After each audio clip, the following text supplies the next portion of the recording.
Rero bakunzi ba Samuzosi TV mbanje kubasuhuza nizera ko meze neza. Bibutsa gukanda subscribe, like, share na comment iyo mukomeze kubona amakuru ku gihe. MTN Iwacu Muzika Festival abahanzi bahaye ubufasha abafite ubumuga i Rubavu. Abahanzi bitegura kuririmba mu gitaramo cya nyuma MTN Iwacu Muzika Festival basuye kandi batanga ubufasha bafite ubumuga babarizwa mu kigo Ubumwe Community Center mu rwego rwo kubashyigikira mu mibereho yabo ya buri munsi. Ni igikorwa bakoze kuri iyo wa gatanu tariki 18 Ukwakira 2024 mbere yuko bataramira mu karere ka Rubavu mu burengerazuba bw'u Rwanda, ari nacyo gitaramo cya nyuma giherekeza urugendo rw'ibitaramo byabereye mu ntara zitandukanye. Ibi bitaramo byageze mu turere turimo Ngoma, Nyagatare, Rusizi, Huye, Bugesera n'ahandi mu rwego rwo gufasha abanyarwanda gususuruka.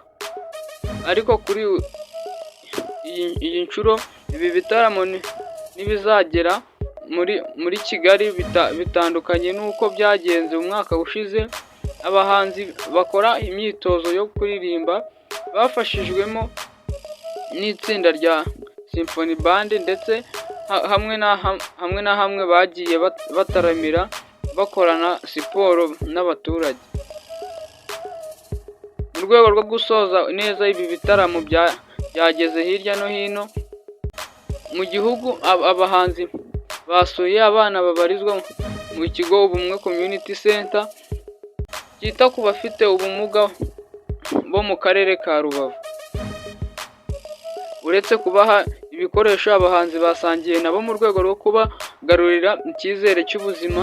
Batanze ibikoresho birimo amagare, inkoni z'abatabona ndetse n'imbago. Ariko kandi banahaye ibiribwa nkenerwa bya buri munsi. Iki kigo gifasha abakabakaba 100,000 barimo ababuze ingingo ku mpamvu z'impanuka cyangwa uburwayi n'abafite ubumuga bwo mu mutwe. Ibi bitaro byahawemo akazi abahanzi 7: Bruce Melody, Ruti Joel, Dani Nanone, Bwiza, Kenny Solo, Bushari ndetse na Kirisizi. Ni ibitaramo bitangira guhera saa 6 z'amanywa. Ni mu gihe kwinjira ari ukwishyura 2,000 mu mwanya wa VIP, ni mu gihe mu myanya isanzwe kwinjira ari ubuntu. Ariko kandi iyo ukanze *140 cyangwa se *345 urwego ubasha kugura itike yawe.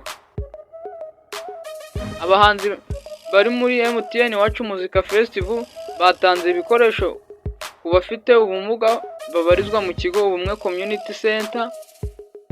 Byari ibyishimo bikomeye ku banyeshuri ndetse n'abarezi babarizwa mu kigo Ubumwe Community Center USS ubwo baganiraga n'abarimo Bruce Melody. Kenny Solo yasabanye n'abana ndetse n'abarezi babarizwa muri iki kigo. Iki gikorwa cyateguwe na East Africa Promote n'abafatanyabikorwa bayo mu rwego rwo guhindura imibereho ya bamwe.